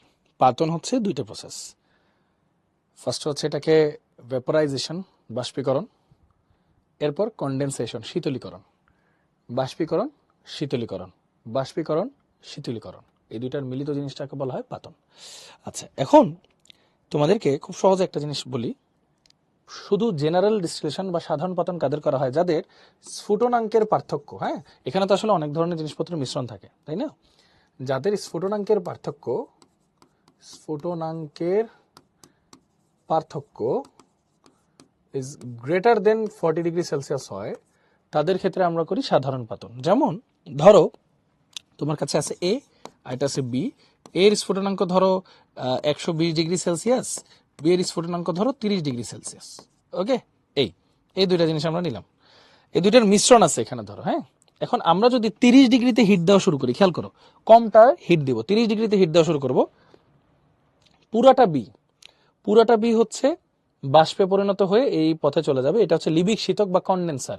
ঠান্ডা পানি যায়, ঠান্ডা পানি হচ্ছে ভিতরটাকে ঠান্ডা করে দেয়, আর পানিটা হিটটা নিয়ে ফেলে, নিয়ে গরম পানি আকারে বের হয়ে আসে। এই যে দেখো, শীতল পানি ঢুকে গরম পানি বের হয়, মাঝখানে এই জিনিসটাকে ঠান্ডা হয়ে যায়, মানে গ্যাসটা ঠান্ডা হয়ে তরলে পরিণত হয়ে এই পাশে জমা হয়।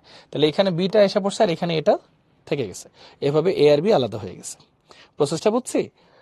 এ আর বি এর মিশ্রণ আছে, ওদের স্ফুটনাঙ্কের পার্থক্য অনেক বেশি, মানে 40 ডিগ্রির বেশি। তো আমি কমটার স্ফুটনাঙ্ক ধরে হিট দিব, তাহলে কমটা বাষ্পীভূত হয়ে এখানে ঠান্ডা হয়ে এই পাশে আলাদা হয়ে যাবে, আর বেশিটা এখানে থেকে যাবে। শেষ। এই দুটো তো একদম সহজ প্রসেস।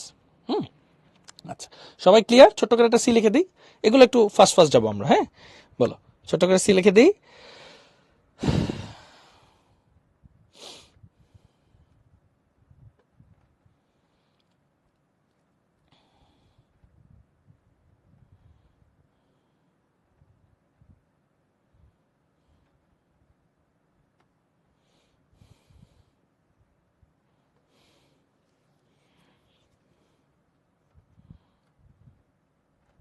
ওকে, ক্লিয়ার।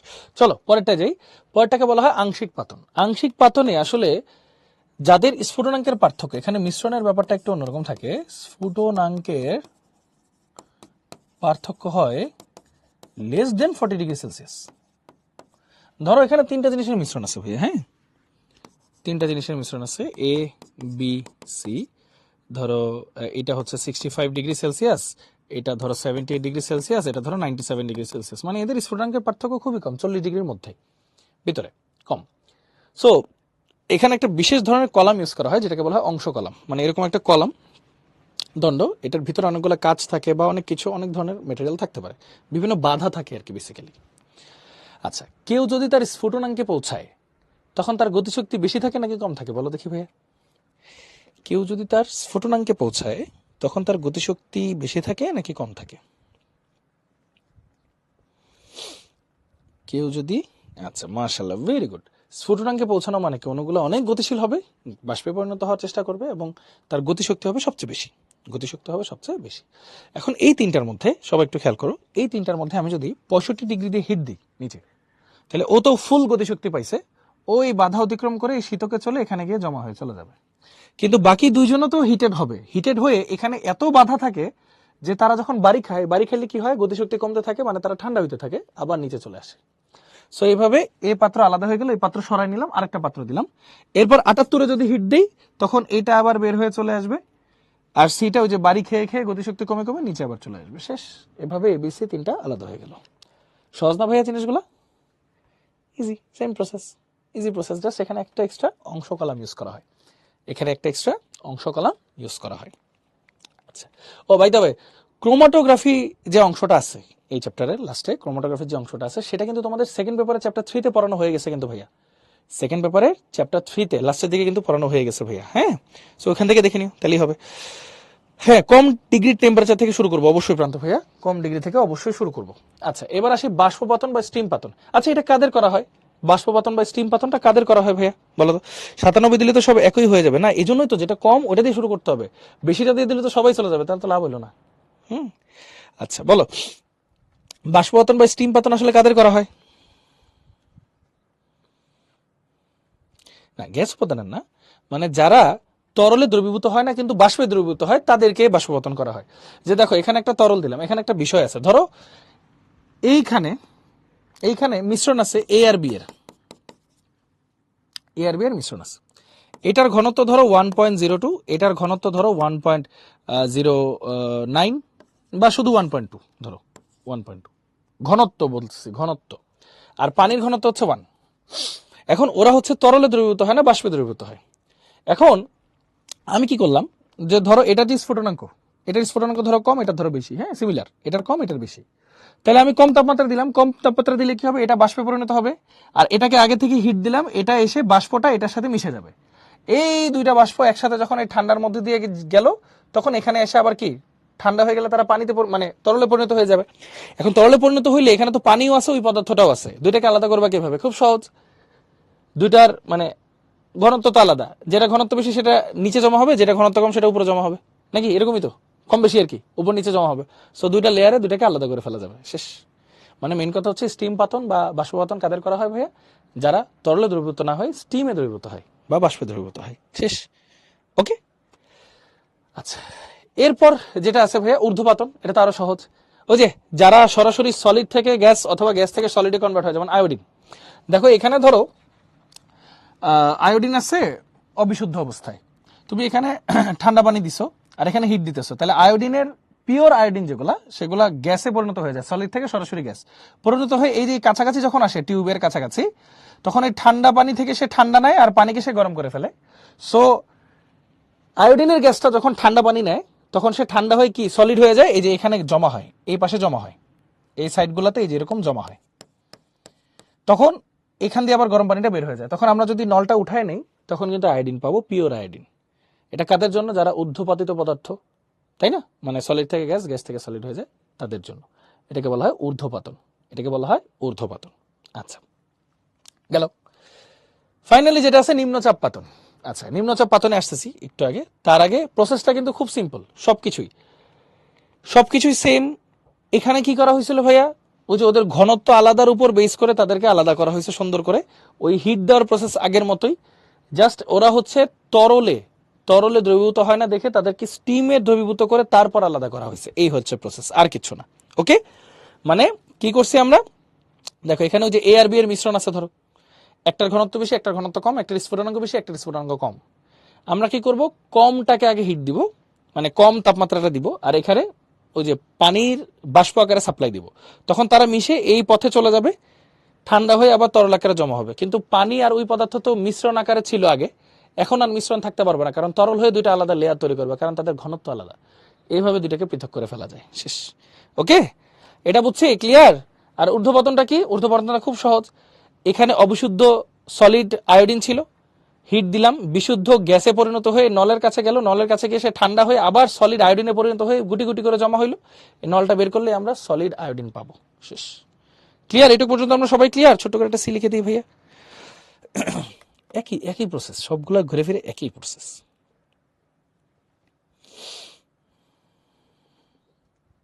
আচ্ছা, মাশাআল্লাহ। এইটা একটু বুঝাই, এটা একটু মজার, হ্যাঁ। নিম্নচাপ পাতন বা ভ্যাকুয়াম ডিস্টিলেশন, হ্যাঁ, বা লো প্রেশার ডিস্টিলেশনও বলে বা বায়ুশূন্য পাতনও বলে। এখানে আসলে করে কি, কিছু কিছু পদার্থ আছে যেমন গ্লিসারল, গ্লিসারলের স্ফুটনাঙ্ক হচ্ছে প্রায় 290 ডিগ্রি সেলসিয়াসের মতো, হ্যাঁ। এটা হচ্ছে রুম প্রেশার, যেটা 1 অ্যাটমসফেরিক প্রেসারে, হ্যাঁ, বায়ুর প্রেসারে এরকম, বা 760 মিলিমিটার মার্কিউরি প্রেসারে। কিন্তু মজার ব্যাপার হচ্ছে 290 ডিগ্রি সেলসিয়াস পর্যন্ত হিট করার আগে এটা ভেঙে যায়, বিয়োজিত হয়ে যায়। এখন আমার তো ভেঙে যাওয়া গ্লিসারল দরকার নাই, আমার ইনটেক গ্লিসারল দরকার। সো এই যে যারা তাদের স্ফুটনাঙ্কে পৌঁছানোর আগেই ভেঙে যায়, তাদেরকে কি করা হয় জানো? ওই যে আমরা কি জানি, পি সমানুপাতিক টি। আমি যদি প্রেসার কমাই দিই, ওই যে টেম্পারেচার কমে আসবে, মানে স্ফুটনাঙ্ক কমে আসবে। তো এইসব কেসে কি করা হয়, যে ম্যানোমিটারের সাহায্যে চাপটা দেখা হয়। তো চাপটা কমিয়ে 760 থেকে 12 মিলিমিটার মার্কিউরিক প্রেসারে যদি নিয়ে আসা হয়, এত কমায় নেওয়া হয়, তখন স্ফুটনাঙ্ক কমে 180 ডিগ্রির মতো হয়ে যায়। কিন্তু 180 ডিগ্রিতে আবার সে ভাঙে না, শেষ সমাধান। তখন 180 ডিগ্রিতে হিট করব, তারপর সে সুন্দর মতো বাষ্প আকারে এখানে জমা হয়ে ঠান্ডা হয়ে আবার এদিকে পড়ে যাবে তরল আকারে, শেষ। তাকে পৃথক করে ফেললাম আমরা সুন্দর করে, এই হইল প্রসেস। এই আর কিছু না। এটা কাদের জন্য ভাইয়া? যারা স্ফুটনাঙ্কে পৌঁছানোর আগেই ভেঙে যায়, তাদেরকে স্ফুটনাঙ্কের আগেই এমন একটা তাপমাত্রায় ফুটায় ফেলতে হয়, এই জন্য চাপটা একদম কমায় ফেলতে হয়। এই জন্য এটাকে নিম্নচাপ বা ভ্যাকুয়াম বা বায়ুশূন্য পাতনও বলা হয়, লো প্রেশার। হ্যাঁ, এই হচ্ছে ঘটনাটা। সবাই ক্লিয়ার? বুঝতে পারছি? কতগুলো টাইপ পড়ে ফেললাম, হ্যাঁ আমরা, গলাও শুকায় গেল। আলহামদুলিল্লাহ ভাইয়া, ভালো আছি Mohammadul, thank you for asking. Okay, good good good good good. তাহলে এটা ডান নাকি? আলহামদুলিল্লাহ, এটা তাহলে আমাদের ওকে ভাইয়া। চলো আগে, এই কোশ্চেনটাকে আমরা বলা হয় ক্রিস্টালাইজেশন বা কেলাসন। বলতে পারবো ভাইয়া এই কোশ্চেনের অ্যান্সার কিভাবে করতে হয়? এ পাত্রের দ্রব্যের পৃথক করার পদ্ধতি বর্ণনা করো। হয়তো এটা নাও পারতে পারো, তাও বলি এ পাত্রে আছে হচ্ছে ব্লু ভিট্রিয়লের সম্পৃক্ত দ্রবণ, তুতে। হ্যাঁ, তো ফার্স্টে তুমি কি করবে জানো, এটাকে হিট দিবা, তাপ দিবা। তাপ দিলে কি হবে, এটা সম্পৃক্ত দ্রবণ হবে। সম্পৃক্ত দ্রবণ হওয়ার পর এটাকে ঠান্ডা করবা। ঠান্ডা করলে কি হবে, অদক্ষেপ পড়ে যাবে। এই যে অদক্ষেপ পড়লো, পৃথক তো করেই ফেললা, এটাকে বলা হয় ক্রিস্টালাইজেশন বা ক্যালাসন। ক্রিস্টালাইজেশন বা ক্যালাসন। হুম, ভেরি গুড মোহাম্মদ ভাই, ভেরি গুড। বুঝতে পারছো, এটাকে বলা হয় ক্রিস্টালাইজেশন বা ক্যালাসন। শেষ, সিম্পল। আচ্ছা, আরেকবার বলি, এটা হচ্ছে তুতের একটা দ্রবণ আছে, সম্পৃক্ত দ্রবণ লেখাই আছে, সো এখন আর এক্সট্রা ভাবে হিট করার আসলে প্রয়োজন নাই। তারপর আমি বলতেছি, ধরো এটা সম্পৃক্ত দ্রবণ লেখা ছিল না, তাহলে কি কি করা লাগতো সবাই একটু বলো দেখি টিচার ইনবক্সে, ঝটপট ঝটপট কি কি করা লাগতো একটু বলো দেখি সবাই টিচার ইনবক্সে।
ওকে, সো সবাই তো বুঝতে পারছো আশা করি। তো জিনিসটা কি হবে ভাইয়া, খুব সিম্পল।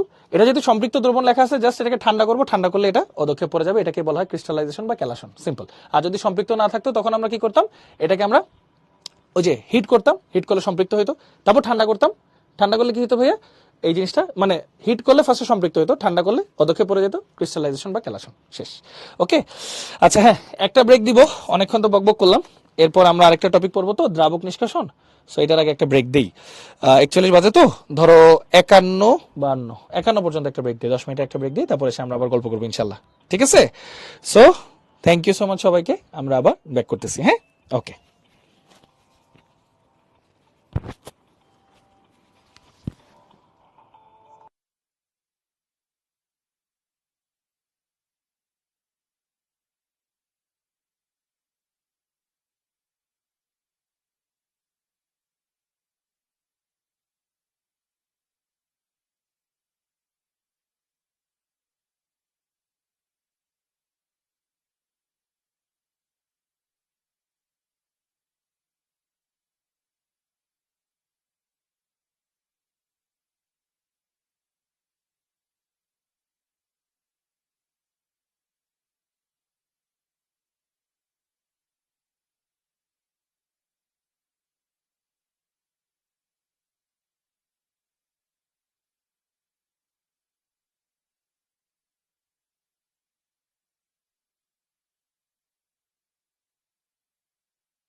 ওকে, আমাদের ব্রেক টাইম ওভার। আমরা কি সবাই চলে আসছি? একটু টিচার ইনবক্সে জানাও তো সবাই কষ্ট করে সবাই চলে আসছি কিনা। ভাই তো সবসময় একটা কোশ্চেন জিজ্ঞেস করি, তোমাদের পড়াশোনার কি অবস্থা বলো দেখি একটু। তোমাদের পড়াশোনার কি অবস্থা?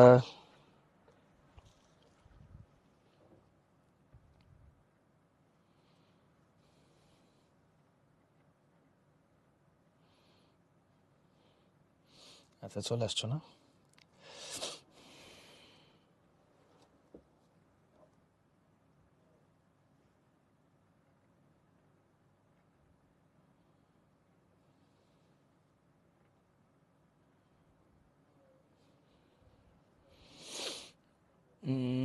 আচ্ছা, অসুবিধা নেই, আল্লাহ ভরসা। সিলেবাস বাকি থাকবেই, এটাই নিয়ম ভাইয়া। আস্তে আস্তে সলভ করতে হবে, সো এটা টেনশনের কোনো কারণ নাই আশা করি। হ্যাঁ, ইনশাল্লাহ। একটু মনে বল রাখতে হবে, ঠিক আছে?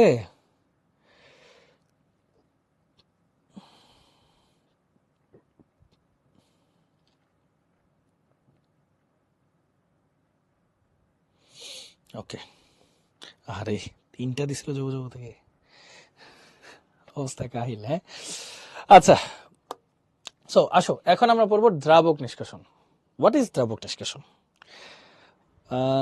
লাইক ডিজলভস লাইক, গতদিন বলছিলাম, মনে পড়ে? জিনিসটা কি বলো দেখি একটু সবাই। লাইক ডিজলভস লাইক জিনিসটা কি? এখন কিন্তু ভাইয়া তোমাদেরকে একদম থিওরি সহ পড়াবো। হ্যাঁ, সবাই একটু প্রস্তুত থেকো। বলো, লাইক ডিজলভস লাইক জিনিসটা কি?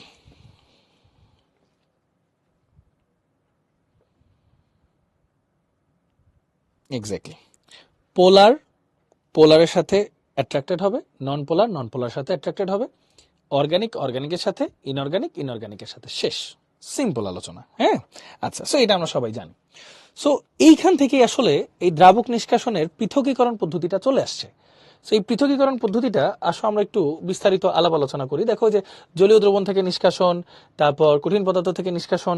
সো এইগুলা জাস্ট রিডিং। হ্যাঁ, আসল পদ্ধতিটা আসো আমরা পড়বো। এটা প্রয়োগটা কিসে এটা একটু দেখো, এটা একটু ইম্পর্টেন্ট। এটা কিন্তু শর্ট সিলেবাসে ছিল না। দেখো, উদ্ভিদের পাতা, বাকল ও ফল হতে বিভিন্ন অ্যালকালয়েড, টার্পিন, স্টেরয়েড ইত্যাদি নিষ্কাশন করা হয়। নারকেলের শ্বাস হতে নারকেল তেল, সয়াবিন তেল মানে সয়াবিন হতে সয়াবিন তেল, পাম গাছের ফলের শাল হতে পাম তেল, শস্যবীজ হতে সুগন্ধি তেল এই প্রক্রিয়ায় নিষ্কাশন করা হয়। মরিচের গুঁড়া হতে লাল রং নিষ্কাশন করা হয়। সো এইগুলা জাস্ট কিছু মানে প্রয়োগ আর কি। এটা কিভাবে করা হয়, এই যে এইটা হচ্ছে প্রসেসগুলা। সো এই প্রসেসগুলা, এই যে এটা হচ্ছে ফর্মুলা, নার্নসের সমীকরণ বলে। এই ফর্মুলা কিভাবে আসলো, প্রসেসগুলা কি, চলো এবার ঠান্ডা মাথায় সবাই একটু পড়বো। সবাই কিন্তু ধৈর্য ধরে ভাইয়ের পুরোটা কথা শুনতে হবে এখন। হ্যাঁ, খুব মন দিয়ে শুনতে হবে। সো ধরো তোমার কাছে একটা পাত্র আছে, পাত্রের মধ্যে পানি আছে। হ্যাঁ, পানি তো ইনঅর্গানিক, অজৈব। পাত্রের মধ্যে কি আছে ভাইয়া? পানি আছে। এখন ধরো এই পানির মধ্যে অ্যালকোহল আছে, ঠিক আছে?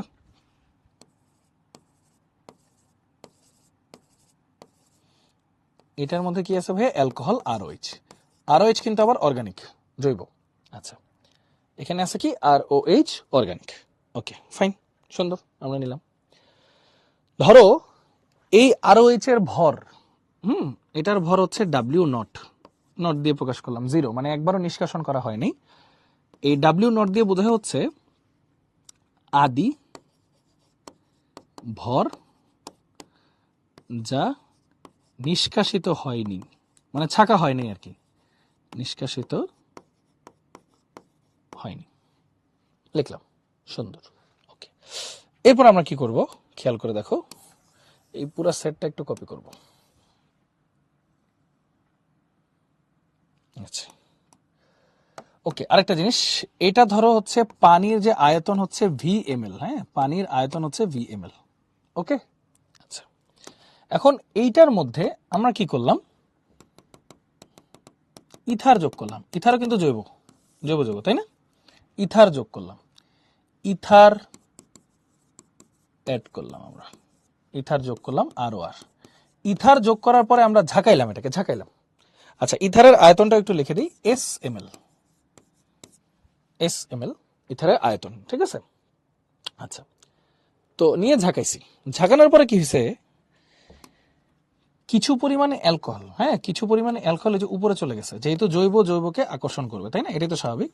আর কিছু পরিমাণে এখনো আসে নাই বা যায় নাই, ঠিক আছে? কিছু পরিমাণে এখনো যায় নাই।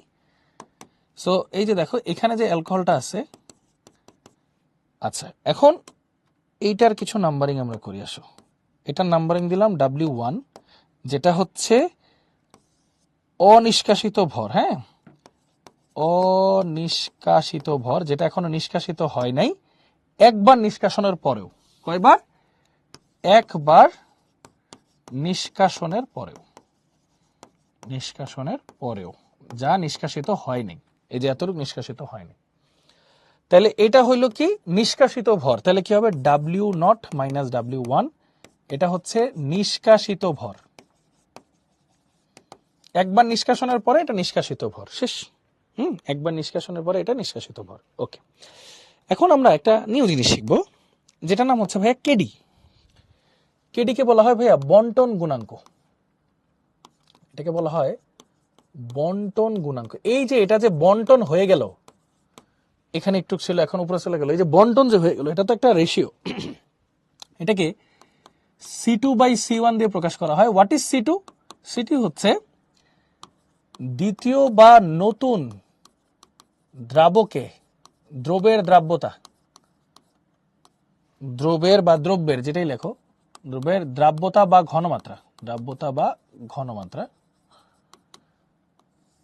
আর C1 দিয়ে বোঝায় প্রথম বা পুরাতন দ্রাবকে, সাধারণত পানি হয়, সেটা জলীয়, দ্রবের দ্রাব্যতা বা ঘনমাত্রা।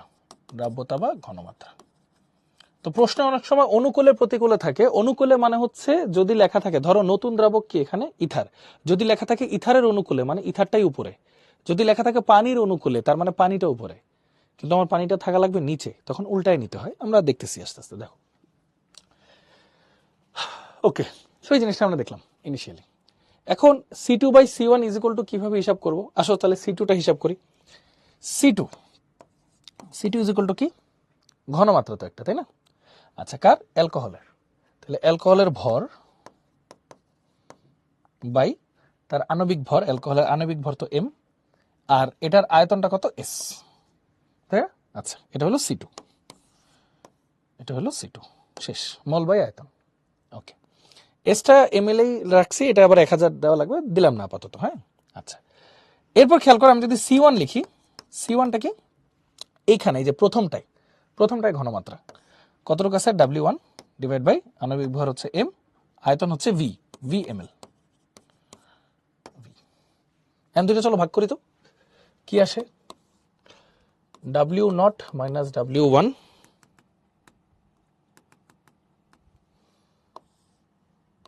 W0 minus W1 divide by MS, এটা W1 divide by MV। M কাটা, সো সবকিছু যদি তুমি হিসাব কিতাব করো তাহলে তুমি এরকম একটা ফর্মুলা পাবা, W1 is equal to W0 V by KDS plus V। এরকম একটা ফর্মুলা পাবা। এটাকে যদি কাটাকাটি করার কি মানে এই পাশে পাশ নাও, এরকম একটা ফর্মুলা পাবা। আচ্ছা, এটা হলো একবার নিষ্কাশনের পরে কতটুকু ভর বাকি আছে যেটা নিষ্কাশন হয়নি, আর এটা হচ্ছে শুরুর ভর, যেটা নিষ্কাশন হয়ই নেই। আচ্ছা, ভালো কথা। এখন আমরা যদি এখানে একটা সুন্দর করে এখানে W2 লিখি, খেয়াল করো, এটা যদি W2 লিখি তাহলে এটা কি হয়ে যাবে? W1, এটা আগের মতো যা আছে তাই থাকবে। তাহলে এখন একটা কাজ করো, এই সমীকরণে W1 এর মানটা বসাও। W1 এর মানটা কি দেখো, W1 এর মানটা হচ্ছে এই পুরোটা বসাও, আর সাথে এই অংশটুকু তো থাকবেই, এই অংশটুকু থাকবে। আচ্ছা, তাহলে কি থাকতেছে? এটা W0 into V by KDS plus V square. তাহলে দেখো 2 এর জন্য স্কোয়ার পাইছো, তাহলে WN যদি লেখো তখন কি লিখবা? W, শুধু W। ওই W0 আর W একই জিনিস। W V by KDS plus V to the power N। এখানে Nটা হচ্ছে নিষ্কাশন সংখ্যা, নিষ্কাশন সংখ্যা। এইভাবেই নার্নস্টের সমীকরণটা আসছে ভাইয়া, এইভাবেই নার্নস্টের সমীকরণটা আসছে। সবাই দ্রুত এই পুরোটা একটু লিখে ফেলো, খুব কাছে দিবে। হ্যাঁ, নাও চটপট।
ওকে, লিখছো বাচ্চা কাচ্চারা? দেন এক্স্যাক্টলি নুহা, আমরা যাবো আস্তে আস্তে যাবো, আরো অনেক পড়াশোনা আছে, আমরা করবো, টেনশন নাই। আচ্ছা, সো এই জিনিসটা আমরা দেখে নিলাম নাকি, সহজ সুন্দর সমাধান। আমি কিন্তু একদম প্রমাণ করে দেখাইছি, দরকার পড়তো না, তারপরও জাস্ট মনের একটা কিউরিয়াসিটি থাকে না, একটু দেখাই নিলাম। এটা দেখো সব এগুলো দেখাই ফেলছি। এখন এই যে এগুলো এগুলো অলরেডি সব পড়াই ফেলছি। এখন একটা কোয়েশ্চেন আছে, এই কোয়েশ্চেনে পরে যাবো। আগে তোমাদেরকে আমি একটা নিজে কোয়েশ্চেন দিব, হ্যাঁ, এইটা জানাটা জরুরি। হুম, দেখো সবাই ঠান্ডা মাথায় দেখো, এই শেষ হয়নি লেখা, আচ্ছা সমস্যা নেই, লিখে নিও পিডিএফ দেখে। এটা একটু দেখো, এটা খুব ইম্পর্টেন্ট একটা কোয়েশ্চেন। ধরো তোমার কাছে হচ্ছে 2 গ্রাম আয়োডিন আছে, তোমার কাছে হচ্ছে 2 গ্রাম আয়োডিন আছে, ওকে। তোমাকে বলা হইলো তুমি হচ্ছে 1 নাম্বার কোয়েশ্চেন, তুমি সরি, ও আরেকটা বিষয় আছে, 2 গ্রাম আয়োডিন হচ্ছে 200 ml জলীয় দ্রবণে আছে, জলীয় দ্রবণে আছে, ওকে। এখন এটা দুইটা কোয়েশ্চেন, এটার ধরো কেডি দেওয়া আছে, কেডি দেওয়া আছে হচ্ছে I2 CCl4/I2 aqueous 86.2, এরকম কিছু একটা দেওয়া আছে। আর বলা আছে তোমার যে একবারে ধরো 200 ml, ধরো হ্যাঁ, একবারে 200 ml CCl4 নিলে, এটা হচ্ছে 2, 4 বারে 200 ml কে ভাগ করে সমানভাবে নিলে, সমানভাবে নিলে ধরো নিষ্কাশনের ভর কত, বা ধরো ইফিসিয়েন্সি কত, মানে কোনটাতে ভালো নিষ্কাশিত হবে। কোশ্চেনটা তুলো সবাই ঝটপট, কোশ্চেনটা তুলো, তুলে একটা ডান লেখো ঝটপট।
ওকে, সবাই লিখছো না?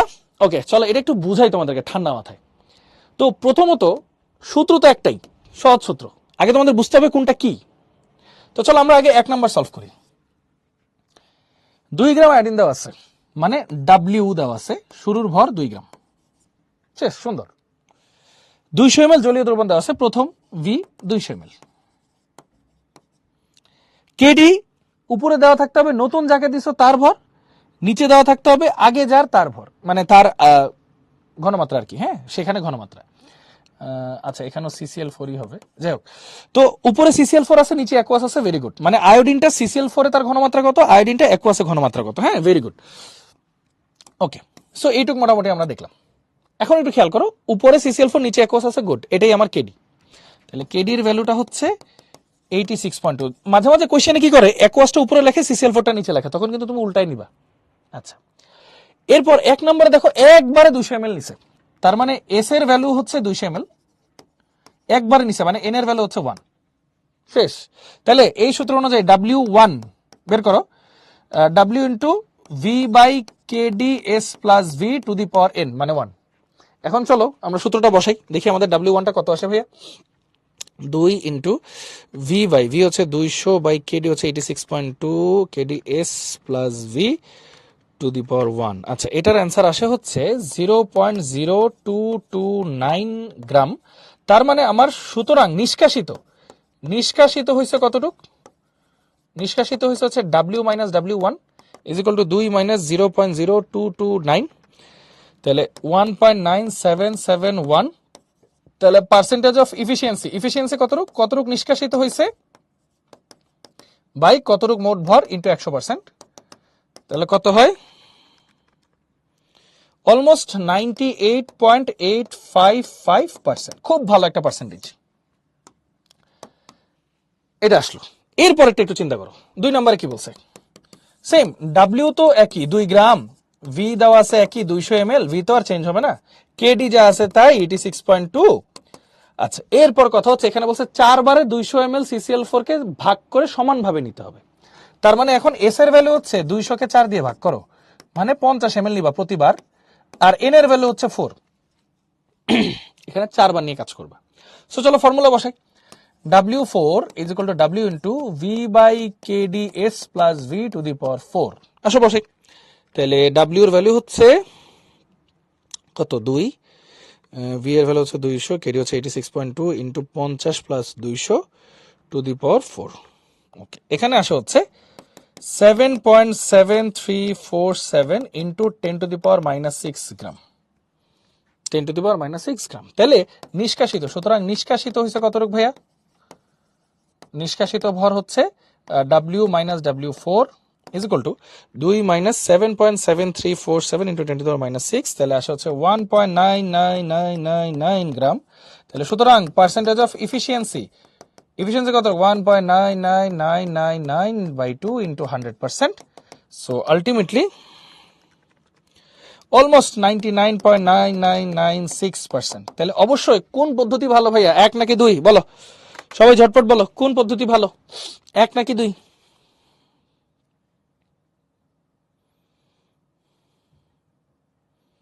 অবশ্যই 2, যেখানে বেশি নিষ্কাশিত হয়েছে সেটাই ভালো, তাই না? অসাধারণ, এই তো তোমরা পারছো, মাশাআল্লাহ। 2 হচ্ছে বেশি ভালো। আচ্ছা, এই সেম কোশ্চেনটাই হচ্ছে ভাইয়া বেসিক্যালি হয়েছিল, এটাই হচ্ছে সেম কোশ্চেন। দেখো 200 ml CCl4, 200 ml দ্রবণ, 2 গ্রাম আয়োডিন। মিস্টার এক্স 1 নং পাত্রে সম্পূর্ণ দ্রাবক নিয়ে একবার, মানে বুঝছো তো, একবার তুমি চা ছাকলে যতটুক ছাকবা, 4 বার ছাকলে তো ভালো হবে ছাকাটা। আর মিস্টার ওয়াই 1 নং পাত্রে দ্রাবকে সমান 4 ভাগে ভাগ করে 4 বারে 2 নং পাত্র হতে আয়োডিন নিষ্কাশন করলেন, কোন পদ্ধতি ভালো? অ্যান্সার হচ্ছে দ্বিতীয় পদ্ধতি, মিস্টার ওয়াই এর পদ্ধতি। শেষ, সবাই বুঝছি ইনশাল্লাহ? বলেন ঝটপট ডিজাইন বক্সে, ঝটপট ঝটপট ঝটপট। না, তখন তো 100% হয়ে যাবে না, তাই বা 100% তার ছাকা কখনোই হয় না, বুঝছো না? এই জন্য 1.9999 লিখবা, বেটার। আচ্ছা, গুড, এটা সবাই বুঝছি। এখন আরেকটা কোশ্চেন করি। না মানে ওটা একটু আলাদা করাই ফেললাম আর কি। হ্যাঁ, আচ্ছা, আরেকটা লাস্ট একটা কোশ্চেন করাবো। ধরো এটা একটু মন দিয়ে শুনো, তোমার কাছে 2 গ্রাম আয়োডিন আছে, 200 ml অ্যাকুয়াস সলিউশন, মানে জলীয় দ্রবণ আছে, হ্যাঁ, অ্যাকুয়াস সলিউশন জলীয় দ্রবণ। এটার মধ্যে তুমি মোটামুটি মনে করো 200 ml CCl4 নিছো, CCl4 নিছো, এটা মনে করো 99% নিষ্কাশিত হয়েছে, নিষ্কাশিত হয়েছে। প্রশ্ন হচ্ছে এন এর ভ্যালু কত, প্রশ্ন হচ্ছে এন এর ভ্যালু কত, নাও সবাই বের করো এন এর ভ্যালু কত, বলো সবাই বের করো। কেমন কি করবা, ও কেডি দেইনি তো, আচ্ছা KD is equal to I2 CCl4 by I2 aqueous is equal to 86.2 ধরো দিলাম। এখন এই ম্যাথটা কিভাবে সলভ করবা, আসো কি কি ইনফরমেশন দেওয়া আছে আমরা সবাই একসাথে লিখে আসো। ডাব্লিউ দেওয়া আছে হচ্ছে 2 গ্রাম, ভি দেওয়া আছে হচ্ছে 200 ml, এস দেওয়া আছে হচ্ছে 200 ml, এন এর ভ্যালু আমরা জানি না, নিষ্কাশিত হয়েছে 99%, তাহলে সুতরাং অনিষ্কাশিত, অনিষ্কাশিত is equal to 1% of W, মানে 1% নিষ্কাশিত হয়নি, সেটাই কিন্তু আসলে ডাব্লিউ এন, হ্যাঁ এটাই কিন্তু আসলে ডাব্লিউ এন। তাহলে ডাব্লিউ এন এর ভ্যালুটা হচ্ছে 1/100 ইন্টু 2 মানে 0.02 গ্রাম, এরকমই তো হওয়ার কথা নাকি, 2/100 তাহলে 0.02 গ্রাম, হ্যাঁ ঠিক আছে গুড। ভাইয়া 2 নাম্বার তো 100 দিয়ে ভাগ দিচ্ছেন কিন্তু 1 নাম্বার দেন নাই কেন, কোথায় ভাইয়া,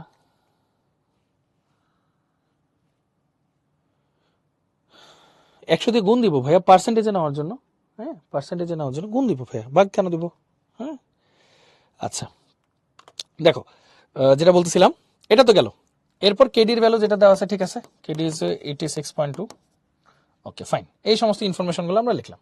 এখন ফর্মুলাটা কি, ফর্মুলা হচ্ছে W N is equal to W V by KD S plus V to the power N. এই তাহলে আমাদের এনটা দরকার, তাহলে লগ নিতে হবে, আগে একটা কাজ করো ভাগাভাগি করে ফেলো, W N by W is equal to V by KD S plus V to the power N, দুই পক্ষে লগ নিয়ে পাই log W N by W is equal to N log, পাওয়ারটা সামনে আসবে log V by KD S plus V, so N এর value is equal to আসবে log W N by W divide by log V by KD S plus V. তাহলে N এর value ভাইয়া কত আসে সবাই একটু করো দেখি, log W N by W 0.02 divide by 2, আচ্ছা এটা হচ্ছে লগ কত ভি বাই ভি হচ্ছে 200, কেডি হচ্ছে 86.2 ইন্টু 200 প্লাস 200, আচ্ছা এন এর ভ্যালু আসে ভাই 1.03, 1.0306, কিন্তু তোমরা লিখবা 2 কেন এবার বলি, ধরো তুমি একবার চা খাইছো, তোমার আর একটু খাইতে মন চাইছে একটু, তাহলে তো পুরো আরেকবার চা বানাইতে হবে না, এরকম তোমার অ্যান্সার যদি 1.00001 আসে তুমি লিখবা 2, তোমার অ্যান্সার যদি 1.99 আসে তাহলে লিখবা 2, তোমার অ্যান্সার যদি ধরো 2.00001 আসে তুমি লিখবা 3, মানে একটা পূর্ণ সংখ্যার পরে যদি কোনো দশমিক আসে তাহলে পরের সংখ্যাটা লিখবা। তাহলে সবাই বলো 7.00001 লিখলে কি আসবে, বলো কি লিখবা, 7.00001 আসছে কি লিখবা, কত লিখবা ঝটপট বলো, এটা হলো নিষ্কাশন সংখ্যা 8 লিখবা, পূর্ণ সংখ্যা পরের পূর্ণ সংখ্যা লিখবা 8, তাহলে এখানে 1.0306 আসছে কত লিখবা 2, কত লিখবা 2, অ্যান্সার হচ্ছে 2। বলো ভাইয়া দ্রাবক নিষ্কাশন সবাই ক্লিয়ার ইনশাল্লাহ, কনসেপ্টটা একটু বড় বাট ম্যাথটা একদম ছোট, সবাই বুঝতে পারছি ইনশাল্লাহ, আচ্ছা মাশাআল্লাহ ভেরি গুড। এখন প্রশ্ন থাকে যে এই পুরো চ্যাপ্টার তো শেষ ভাইয়া, হ্যাঁ আচ্ছা ডাব্লিউ এন এর মানটা কিভাবে পাইছে ভাইয়া, শোনো সবসময় মনে রাখবা ডাব্লিউ এন যেটা মানে এন বার নিষ্কাশনের পরও যে ভরটা থেকে গেছে, এখানে বলছে 99% নিষ্কাশিত, তাহলে কতটুক থেকে গেছে, নিষ্কাশিত হয় নাই 1%, কার 1%, শুরুতে যার দেওয়া ছিল তার 1%, তাহলে এই যে ডাব্লিউ এনটা হচ্ছে শুরুতে যার দেওয়া ছিল ভর তার 1%, এই যে এইভাবে ডাব্লিউ এনটা বের করছে, ক্লিয়ার হানাফ বুঝছো, আর এসটা হচ্ছে নতুন যাকে দিছো তার আয়তন, এই যে নতুন যাকে দিছো তার আয়তন, বুঝছো রাজন আহনাফ বুঝছো ভাইয়া বলো, আচ্ছা এসটা হচ্ছে নতুন যে দ্রাবকটা দিল তার আয়তন, হ্যাঁ আচ্ছা এটা যেহেতু আমরা ধরেই নিছি যে পুরোটাই দিয়ে দিছি, এই জন্য পুরো 200 ধরছি। যদি বলতো 4 বারে দিছি, তাহলে এন এর ভ্যালু হইতো 4, আর এটা 4 দিয়ে ভাগ করে 50 করে হইতো। এই শেষ, বুঝছো রাজন? আচ্ছা, তো যেটা বলতেছিলাম, আমাদের কিন্তু এরই মধ্য দিয়ে ফার্স্ট পেপারে চ্যাপ্টার 2 কিন্তু ডান ইনশাল্লাহ। হ্যাঁ, এবং চ্যাপ্টার 2 এর যত ধরনের কোশ্চেনগুলো ছিল, ধরো কোয়ান্টাম সংখ্যা ছিল, বর্ণালী ছিল, পরমাণু মডেল ছিল, তারপরে যে আরো অনেকগুলো ডি ব্রগলি শ্রোডিঞ্জারের তরঙ্গ সমীকরণ, তারপর হচ্ছে ওই যে ইলেকট্রন বিন্যাসের বিভিন্ন নীতিগুলো ছিল, তারপর হচ্ছে আমরা কি কি পড়লাম, এই যে দ্রাব্যতা সবকিছু পড়লাম, তারপর সমায়ন প্রভাবগুলো পড়লাম, তারপর হচ্ছে এই যে দ্রাবক নিষ্কাশন, ক্রোমাটোগ্রাফি তো সেকেন্ড পেপারে চ্যাপ্টার 3 তে পড়ছি, তারপর পাশাপাশি হচ্ছে পাতন টাতন এগুলো যা যা আছে সবগুলো, আয়ন শনাক্তকরণ এগুলো পড়ছি।